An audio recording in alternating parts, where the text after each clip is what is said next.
Gary, I can remember like it was yesterday seeing Nirvana for the first time at the Masquerade in Atlanta. And this was the Sunday night before Nevermind came out on Tuesday. And the place was berserk. I mean, I thought the speakers were going to fall over any minute. Well, I was bruised after the show because everybody was so berserk. And the Geffen sales guys had already given me a cassette. You know what those are. And we had worn it out in the store, and we were prepared. But after that show, I can remember coming home and calling my distribution rep for Geffen at that point and tripling my order because I just, could just kind of feel that something was about to go out of control. Can you share for us, some kind of an early story of how you got turned on to Nirvana and, how did you ultimately end up signing, the most influential band of the 90s? Well, I got turned on to them by Thurston from Sonic Youth, and Thurston and Kim are very good friends of mine still to this day, and basically Thurston was like, you need to check this band out, and he had an early copy of Bleach before it was released, and I listened to it, and I just thought the songwriting was exceptional on Bleach, and even though I knew they made the record for $600, I just thought it was still the songwriting was exceptional, and his emotion was pretty special. Anyway, I ended up going to see a show in Washington, at which in Olympia they got on stage. I think there were maybe 20 people in the show. I think Bleach had just come out; it was about to come out, and Kurt got in a fight with the drummer on stage. I mean, like a fist fight, an all-out barroom brawl.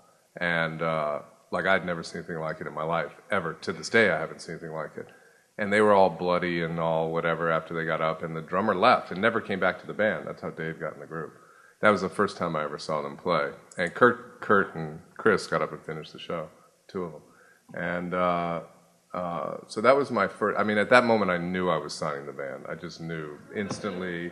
I'd never seen anything like it. I didn't give a what was going to happen in the future, but something was going on. Anyway, we set out to basically, in using Kurt's words, kind of drop a bomb on people, and we had no idea.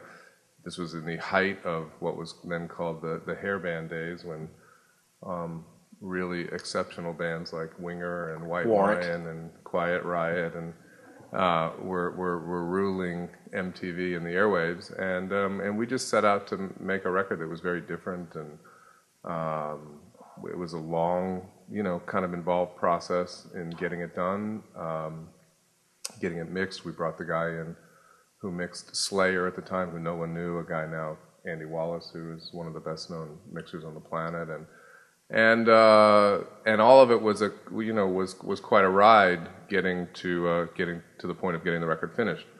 At the point of using the sales thing as an interesting analogy, I remember walking into Geffen Records at the time, which still, even at this moment when music hadn't changed, it was a very influential label in terms of what it had signed and been successful. And myself, I mean, Guns N' Roses was big at that point. Big, and Whitesnake. There were just a lot of things we did. We had very high quality. Peter Gabriel was successful already, and Enya was there, and there was just a lot of very, as well as like some very Whitesnake and Cher and Hanson and very stuff that you guys never need to check out. And anyway, the interesting thing is when we finished the record, we knew that we knew something was going on with the record. I mean, we'd be hard pressed, and I would be hard pressed to say that we knew, like, oh my God, this was going to be huge or something, because we didn't. We delivered a record that was so different than what was happening in the music business at that moment in time. But there were some of us, you guys included, sitting up here, that knew that there was something going on underneath all of this, and I had already been working with Sonic Youth for well over a year. We had already put out Goo. We already knew that there was this groundswell building, that people just didn't care for the stuff that was successful on the top level. And I turned the record into the company, and I was very emotive about how, excited I was, and I felt like if we kept our heads down and worked really hard, and got a little bit lucky, and the band didn't implode, that we would, that maybe over the course of time we could sell maybe 500,000 records, like really a successful first major label record. And I remember in this meeting, the whole Geffen company was there. Was maybe 60, 70 people at the time, and Eddie Gilreath, who was the head of sales at the time, stood up, who was a beautiful, wonderful, stately black gentleman, and he said, this record isn't going to sell 500,000 copies. And I said, oh, how do you know? And, naively, he said, well, we're only going to ship 30,000. I said, well, how could you possibly ship 30,000? I'm telling you, there's something going on here. I can't tell you what the number is, but it's more than 30,000. And he said, well, that'll cover it. No, don't worry about it. I said, it's not enough. And you could hear the room get quiet. And he said, well, how much do you believe it's not enough? I said, why? He goes, you want to bet? I said, yeah, you name the number. So Eddie Gilreath and I stood, he said, I'll bet you $1,000 that selling 30,000 will be enough. Shipping 30,000 will be enough. I said, okay, what's the parameters? He says, well, it's got to sell more than that 30,000 in the first month. I said, okay, bet on. And I looked around. I said, anybody else want a piece of that? And Eddie Rosenblatt, the president of the company, stood up and said, I'll go for that too. I said, okay, $1,000? He said, yep. I said, okay, $1,000. I said, anybody else? They said, no. And I thought, $2,000 is a lot of money to me. And I thought, oh my God. But it was not the moment to back down. Anyway, I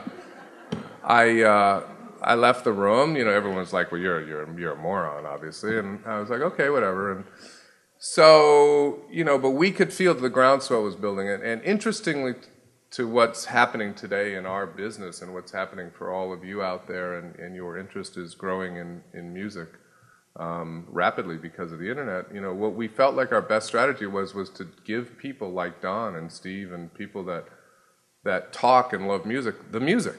And so what we did was we made more pre-release copies of the music than anyone had ever made, and we gave it to everybody. No security, no nothing, no are we scared it's going to go on the radio? None of that happens today.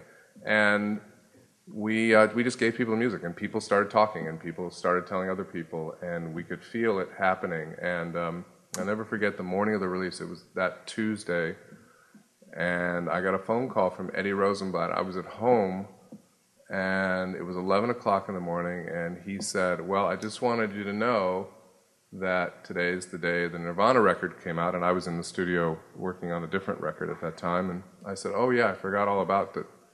Today was the day. He said, and the record is sold out everywhere in America, and it's 11 o'clock in the morning, and the West Coast hasn't opened yet. And he goes, I think you were right. And I said, okay. And long story short, by the end of the week, we had shipped that 500,000 copies through the United States, because by the end of the first week, we had sold over 400,000 copies. And it wasn't because the record was on the radio, and it wasn't because the video had broken on MTV, but it wasn't because of that. It was because people were just telling other people that it was great, and you couldn't stop it. And so that was the early days of my finding Geffen, but understanding the whole sales and the dynamic of what we're talking about today. It was an I remember it like it was yesterday. Just we were all on the phone to each other going, have you heard this? Have you heard this? Because we were sick of selling Whitesnake. Right. And anything with a lot of hair, a lot of makeup, and a lot of spandex we were done with. And we couldn't believe that this thing was coming out of the blue and being so influential.